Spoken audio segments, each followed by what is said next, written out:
says the Twitter employees are accused of accessing users' email addresses, birthdays, and some other personal information from more than 6,000 Twitter accounts. And these were folks who were seen as critics of the Saudi government. That's why the Saudis wanted the personal information. Now, Twitter says they restrict access to sensitive account information to a limited group of trained and vetted employees, but obviously there are holes in the system that the Saudis were able to get through. So is there anything Twitter, Facebook, and other social media companies can do to convince us that our personal information is safe? No, because our information is not safe. And I think everyone just has to come to terms day after day with the idea that everything that you have done, that you say on social media, that you post, including the information that these people were stealing, like your birthday and your address, which you would think was pretty safe and secure because you only do that to set up an account. All of that is vulnerable. Most of us don't have to worry about retribution from the Saudi government for sending out negative tweets about the Saudi government. But look, a lot of people have had careers ruined by sending out an errant tweet or a post on Facebook that 10 years later, 5 years later, comes to haunt them. And I think it's just another brutal reminder of being awfully, awfully careful about how you engage with social media. Look, we're out there, and I must tell you, before I even put out a tweet, I read it over 2 or 3 times to make sure I'm not nuts. You have to realize, I think Twitter has 350 million users, Facebook 2 billion. I think they probably put their best foot forward, but there's no way you can catch every little thing. And when you have bad players out there, it only takes 1 or 2. And go figure, the Saudis, of course they are. I'm sure the Russians are out there too. I'm sure everybody's out there trying to protect their own interests. I do think they probably do the best they can, but not sure that's enough. But we as individuals can only, watch what we say, watch what we do, and just don't do something stupid like many do.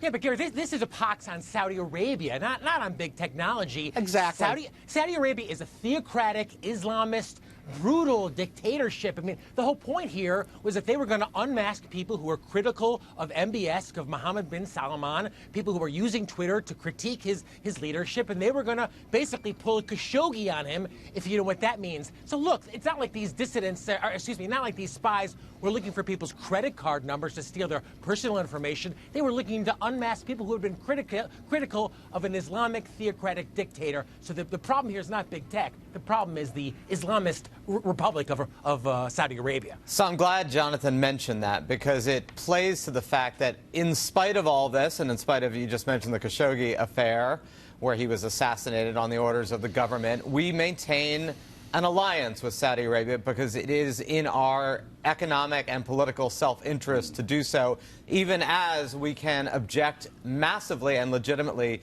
to all sorts of aspects of their regime and how they treat their own citizens. And what I've been trying to say, and I am going to mention China in this, is that we should be able to do the same thing about China without immediately going to we should cut off relations with them, we should penalize them, we should be punitive.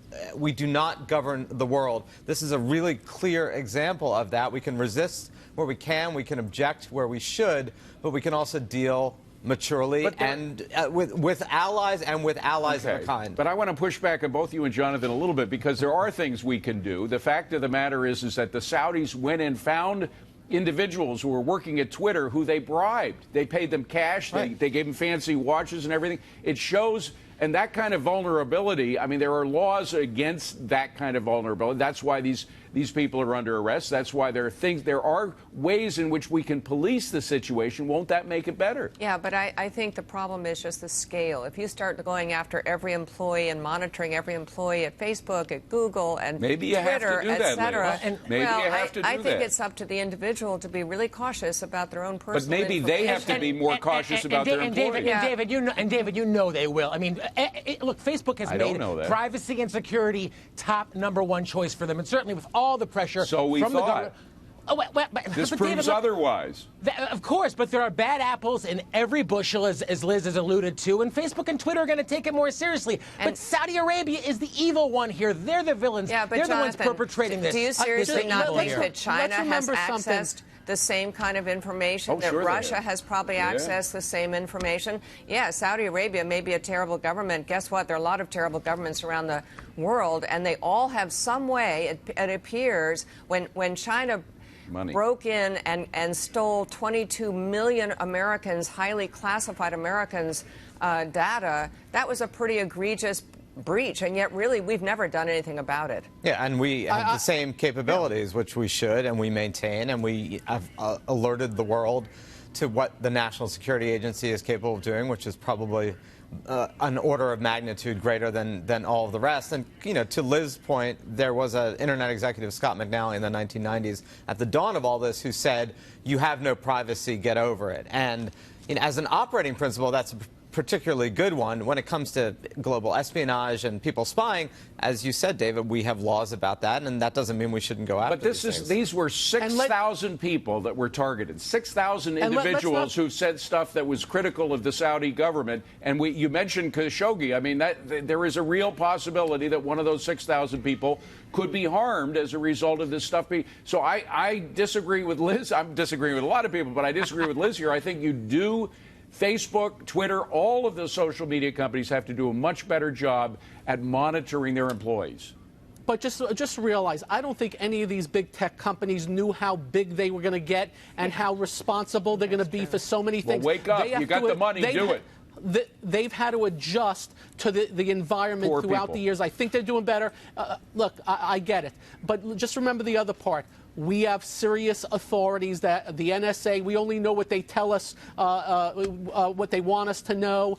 They're watching, and I gather there's some partnerships going on between our government and these companies to make sure they can find these bad actors like the Saudis. And again, as I point out, there's plenty of more out there where they came from, and hopefully we can all get in front of them and make sure they don't do any bad things as we move forward. I think one last comment. I mean, it seems to me that the U.S. government is no better at protecting our data than these companies. And I think that's what I was alluding to earlier with the OPM breach. I mean, the truth is nobody has been able to really figure out how to lock down information. Maybe it should be encrypted. Yeah. Maybe there are safeguards. Yeah, but Liz, that's right. Liz, obviously the president's henchmen aren't going to come chop you up if you're critical of him the same way that MBS will, which is exactly what happened. Yeah, but it was the Khashoggi. Chinese that stole it in big time, Jonathan. So, frankly, I think the Chinese are just as worrisome as the Saudis. But in this case, I mean, a message needs to be sent to the employees. You cannot do this. And that's why I'm glad that the law enforcement got in there